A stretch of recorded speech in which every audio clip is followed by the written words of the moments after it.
Bem-vindo ao Contos da Meia-Noite. Aqui é a Fran. A partir de agora, o medo não pede licença. Apague as luzes, coloque os fones, feche os olhos e não olhe para trás. A história já começou. Antes de começar nosso relato, deixe aqui nos comentários de onde você está nos ouvindo. Tem coisa que o interior não esquece. Fica no chão, fica no mato, fica na boca dos velhos. Na rua onde eu cresci, tinha uma casa abandonada, com um quintal grande, mangueira e um poço tampado com laje. A casa era de um homem que ninguém chamava pelo nome. Era o fulano da botija. Diziam que ele tinha enterrado dinheiro no quintal, numa panela de barro, e morreu sem contar para ninguém. Diziam também que quem mexesse lá não levava. Eu cresci ouvindo isso e rindo, até o dia que meu tio resolveu mexer. Meu tio era desses que não aceita, diz que me diz. Homem de obra, mão grossa, sem paciência para conversa. Ele conseguiu comprar a casa barato, porque ninguém queria. Falou que ia reformar, morar lá, e pronto. No primeiro mês, ele limpou o mato. No segundo, começou a derrubar parede. No terceiro, ficou obcecado com o poço do quintal. Ele dizia que a laje era nova demais para ser só tampa, que alguém tinha tampado com pressa. Um domingo de manhã, ele chamou eu e mais 2 primos para ajudar. Hoje nós vamos abrir isso, nem que eu quebre na marreta.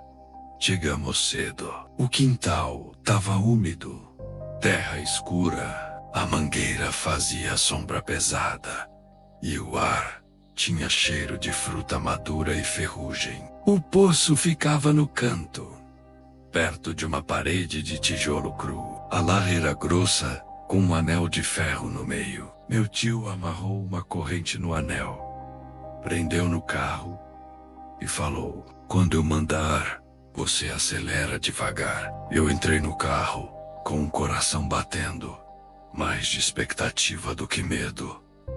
Ele fez sinal, eu acelerei. A corrente esticou, cantou, e a laje, N, omexeu. Meu tio xingou baixo, pegou a marreta e começou a bater. Pan, pan, pan. O som estourava no quintal e voltava, como se a casa repetisse. No quarto golpe, a marreta afundou num ponto que não era concreto. Era mais macio, como barro seco por cima. Meu tio parou, respirou e enfiou a mão na fenda. Tirou um punhado de terra e um pedaço de pano velho, escuro, fedendo a mofo. Ele puxou mais, saiu uma tira comprida, enrolada, como se alguém tivesse embrulhado alguma coisa. Eu senti um arrepio, mas não falei nada. Meu primo, o mais novo, deu risada, nervosa. "É só trapo, tio." Meu tio ignorou. Pegou a pá e cavou ao redor da laje. Cavou com força demais, como quem quer ganhar no braço. A cada pá, a terra vinha pesada e úmida, mesmo sendo superfície, e tinha umas pedrinhas brancas, misturadas, que pareciam dente. Mas eu não parei para olhar direito. Quando ele conseguiu fazer um buraco lateral, enfiou a alavanca e levantou a laje com um gemido de ferro. A laje saiu, e o cheiro que subiu não era cheiro de poço. Poço tem cheiro de água fria e pedra. Aquilo era outro cheiro. Vela apagada, roupa guardada e um doce ruim de coisa apodrecendo. Meu tio colocou a lanterna e iluminou. Não tinha água, tinha um buraco seco, fundo, com degraus de pedra descendo, como se alguém tivesse cavado uma escada. A gente ficou olhando, um atrás do outro, sem falar. Meu tio foi o primeiro a descer. Se tiver cobra, eu mato. Ele desceu devagar, a lanterna na mão, a outra mão na parede. A luz pegava em pedras úmidas, mas o chão parecia seco. Eu desci atrás, com a respiração curta. Lá embaixo tinha um corredor curto que terminava numa espécie de nicho, e no nicho tinha uma panela de barro, buterra mesmo, redonda, barriguda, tampada com barro endurecido por cima. Meu tio ficou parado olhando. Eu vi a cara dele mudar. Não foi alegria, foi fome. Ele encostou na panela e passou a mão por cima, como quem testa a temperatura. Eu falei. Meu primo quis mexer também, mas meu tio segurou. Devagar, ele pegou uma chave de fenda e começou a quebrar o barro da tampa. Tacan, tacan, tac. Cada pancada fazia eco estranho, como se o buraco respondesse. Quando a tampa cedeu, ele enfiou o dedo e puxou um pedaço de pano de dentro. Pano embebido de alguma coisa escura, grudenta. E aí eu ouvi, lá em cima, no quintal, um som. Passo na terra, um passo leve, arrastado, como se alguém estivesse caminhando devagar na lama. Eu congelei.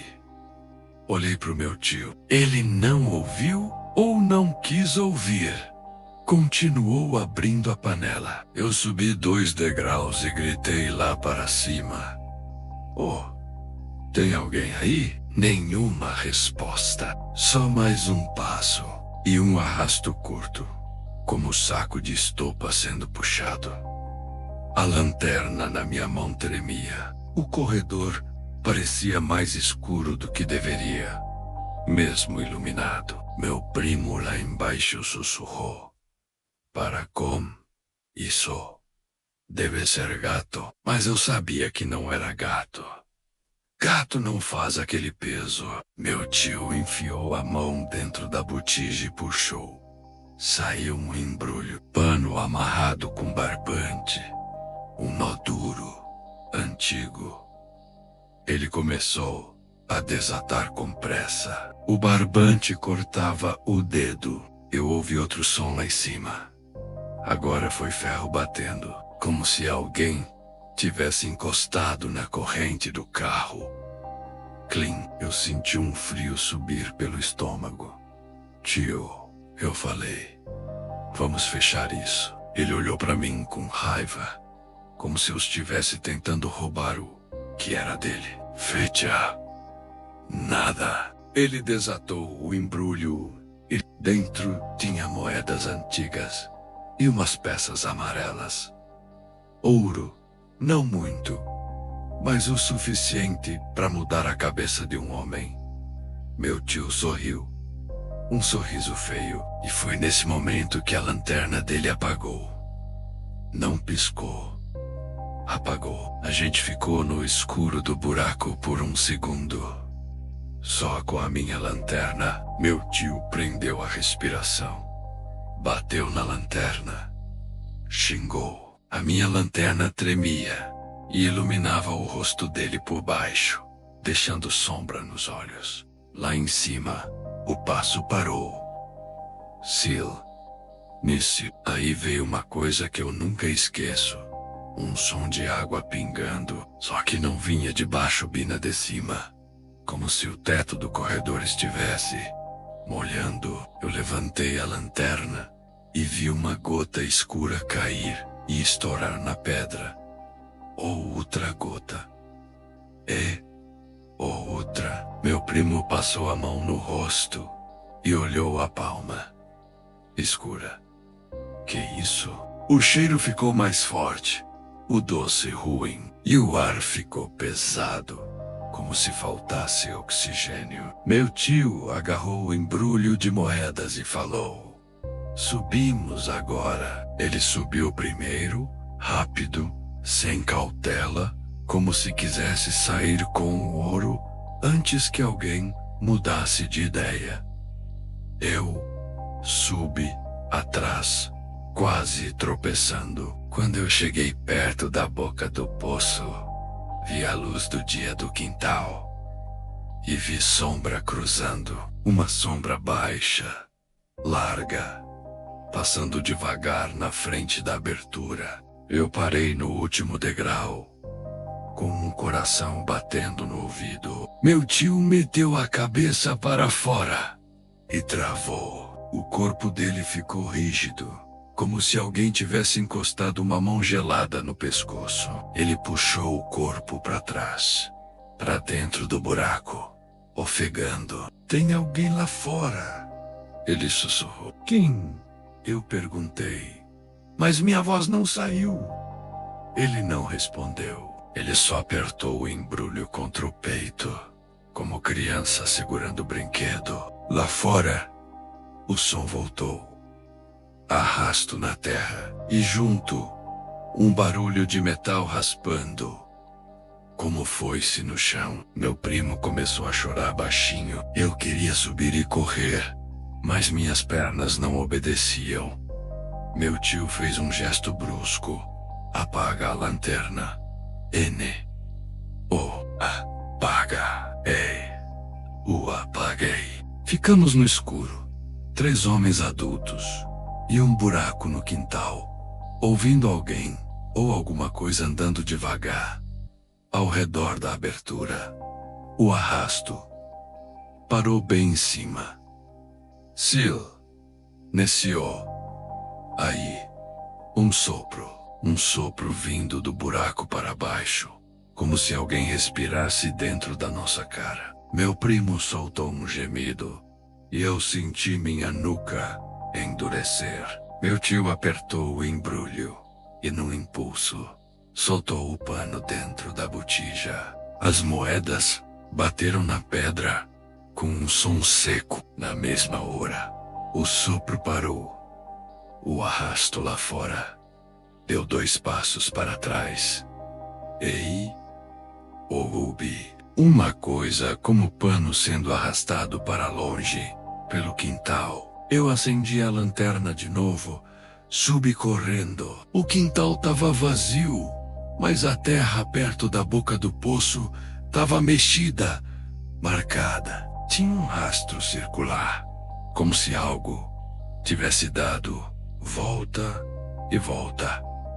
Ali, encostando, testando.